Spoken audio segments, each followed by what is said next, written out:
ଭଦ୍ରକ ଜିଲ୍ଲା ଧାମନଗର ବ୍ଲକ ସରେଇ ଚୂଡ଼ାକୁଟି ଗ୍ରାମ ପଞ୍ଚାୟତ ଅଧୀନରେ ଥିବା ନହବରୀ ଗ୍ରାମରେ ମା ତାରିଣୀଙ୍କ ମନ୍ଦିରର ଷଷ୍ଠତମ ପ୍ରତିଷ୍ଠା ବାର୍ଷିକ ଉତ୍ସବ ମହାସମାରୋହରେ ପାଳିତ ହୋଇଯାଇଛି। ଏହି ଉତ୍ସବରେ ମନ୍ଦିରର ଭଦ୍ରକ ଜିଲ୍ଲାର ଲୋକପ୍ରିୟ ପୂଜକ ଗଣେଶ ଚନ୍ଦ୍ର ମିଶ୍ର, ପ୍ରଶାନ୍ତ ମିଶ୍ର, ଯତୀନ୍ଦ୍ର ପାଢ଼ୀ ଓ ମନ୍ଦିରର ପୂଜକ ଲକ୍ଷ୍ମଣ ପାଣି ପ୍ରମୁଖ ସକାଳ ସମୟରେ ମନ୍ଦିର ନିକଟରେ ପହଞ୍ଚି ରୀତିନୀତି ଅନୁସାରେ ପୂଜାପାଠ ଆରମ୍ଭ କରିବା ସହିତ କଳସ ଯାତ୍ରା, ସୂର୍ଯ୍ୟ ପୂଜା, ଦେବଦେବୀ ପୂଜା ଅର୍ଚ୍ଚନା ହୋମଯଜ୍ଞ କରିଥିଲେ।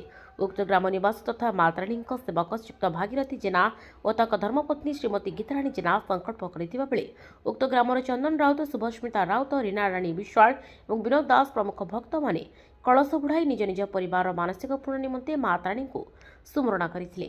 ଏହାକୁ ବହୁ ଶାନ୍ତି ଶୃଙ୍ଖଳାର ସହିତ ପାଳନ କରାଯିବା ନେଇ ଭାଗୀରଥୀ ଜେନାଙ୍କ ଜ୍ୟେଷ୍ଠ ପୁତ୍ର ତଥା ଦୈନିକ ଖବରକାଗଜ ପ୍ରିୟ ଖବରର ଭଦ୍ରକ ଓ ଯାଜପୁର ଜିଲ୍ଲାର ମୁଖ୍ୟ ପ୍ରତିନିଧି ସାମ୍ବାଦିକ କାହ୍ନୁଚରଣ ଜେନା, କନିଷ୍ଠ ପୁତ୍ର ଜଗନ୍ନାଥ ଜେନା, ସତ୍ୟରଞ୍ଜନ ସ୍ୱାଇଁ, ଧୀରେନ୍ଦ୍ର ରାଉତ, ସତ୍ୟଜିତ ରାଉତ, ଗେରଧର ଜେନା, ରତିକାନ୍ତ ଜେନା, ଦଶରଥ ବିଶ୍ୱାଳ, ସଞ୍ଜୟ ଖଟୁଆ, ବିଦ୍ୟାଧର ଖଟୁଆ, ପ୍ରକାଶ ବିଶ୍ୱାଳ, ଦେବେନ୍ଦ୍ର ରାଉତ, ବଚନ ଜେନା, ଉତ୍ତମ ଖଟୁଆ, ଦିବାକର ଜେନା, ସଞ୍ଜୟ ପ୍ରଧାନ ପ୍ରମୁଖଙ୍କ ସହିତ ଅନ୍ୟ ଗ୍ରାମବାସୀମାନେ ମିଶି ଆୟୋଜନ କରିଥିଲେ।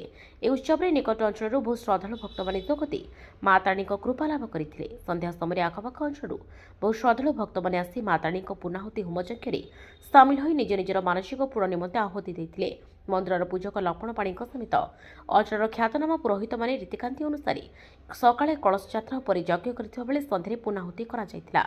ଭଦ୍ରକରୁ ଶିଶିର କୁମାର ସ୍ୱାଇଁଙ୍କ ରିପୋର୍ଟ, ପଲିଟିକାଲ ଖଟି ଓଡ଼ିଶା। ପ୍ରଶାନ୍ତ କୁମାର ମିଶ୍ର, ଚଗୁଲ ନନା ବୋଲି ସମସ୍ତେ ଜାଣନ୍ତି। ମୁଁ ମଧ୍ୟ ଏଇ ମାଙ୍କ ପୀଠରେ ପ୍ରଥମରୁ ଆଜି ପର୍ଯ୍ୟନ୍ତ ଆସୁଛି ସବୁ ବର୍ଷ ପୂଜାରେ। ଆଉ ମାଙ୍କର ଆଜି ବାର୍ଷିକ ଉତ୍ସବ ଯାହା ହଉ ସେ ଭଗିଆ ଭାଇ ଯିଏକି ଭଗବାନ ଜେନା ଏ ଯେଉଁ ଅନୁଷ୍ଠାନଟିକି କରିଛନ୍ତି। ବହୁ ଲୋକ ଆସୁଛନ୍ତି ଆଉ ଭକ୍ତମାନଙ୍କର ମଧ୍ୟ ମାନେ ଦୁଃଖ ଜଣାଉଛନ୍ତି ଭକ୍ତମାନେ, ମା ବି ଶୁଣୁଛନ୍ତି। ଯାହା ହଉ ଆମେ ପ୍ରଥମେ ଆଜି ଯାହା ଆମର ନୀତି ଅନୁସାରେ ସୂର୍ଯ୍ୟ ପୂଜା, ଗୁରୁ ପୂଜା, ଧରିତ୍ରୀ ପୂଜା, ପିତୃମାତୃ ସମସ୍ତ ପୂଜା ସାରି ମାଙ୍କର ମାର୍ଜନା କରି ସ୍ନାନ କରି ଉପଚାର ପୂଜା, ତାପରେ ଆମର ଚଣ୍ଡୀ ପାଠ, ହୋମ, ଯଜ୍ଞ ଇତ୍ୟାଦି କଲା ପରେ ପୂର୍ଣ୍ଣାହୁତି କରିଥିଲୁ। ପୂର୍ଣ୍ଣାହୁତିରେ ପ୍ରାୟ ବହୁ ଲୋକ ମଧ୍ୟ ସମାଗମ ହୋଇଥିଲେ। ଆଉ ମାଙ୍କର ଅଶେଷ କରୁଣା।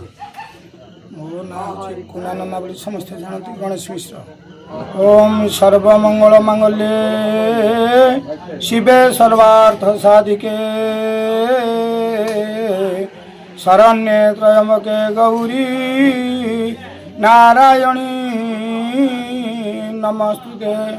ମୁଁ ସର୍ବପ୍ରଥମ ମାଙ୍କ ଶ୍ରୀଚରଣର ଅନନ୍ତ ଦଣ୍ଡବୋଧ କରୁଛି।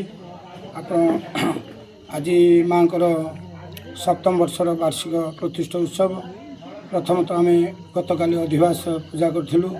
ଆଜି ସକାଳୁ ସକାଳୁ ସୂର୍ଯ୍ୟ ପୂଜା, ଧରିତ୍ରୀ, ଗୋପୂଜା ଇତ୍ୟାଦି, ତାପରେ ମାଙ୍କର ମାର୍ଜନ କର୍ମ ଏବଂ ପରେ ପରେ ଆପଣଙ୍କର ଯଜ୍ଞ ଏବଂ ଚଣ୍ଡୀପାଠ କରିଥିଲୁ। PRGI ସ୍ୱୀକୃତିପ୍ରାପ୍ତ ଓଡ଼ିଆ ଖବରକାଗଜ, ଖବର ପଛର ଖବର ଏବଂ ଆମ ଡିଜିଟାଲ ପ୍ଲାଟଫର୍ମ ସୃଷ୍ଟି ନ୍ୟୁଜ୍ ଓ ପଲିଟିକାଲ ଖଟି ପାଇଁ ଓଡ଼ିଶାର ସମସ୍ତ ଜିଲ୍ଲା, ବ୍ଲକ, ମହାନଗର ନିଗମ, ମ୍ୟୁନିସିପାଲିଟି ଓ NAC ଅଞ୍ଚଳରେ ସାମ୍ବାଦିକ ଆବଶ୍ୟକ।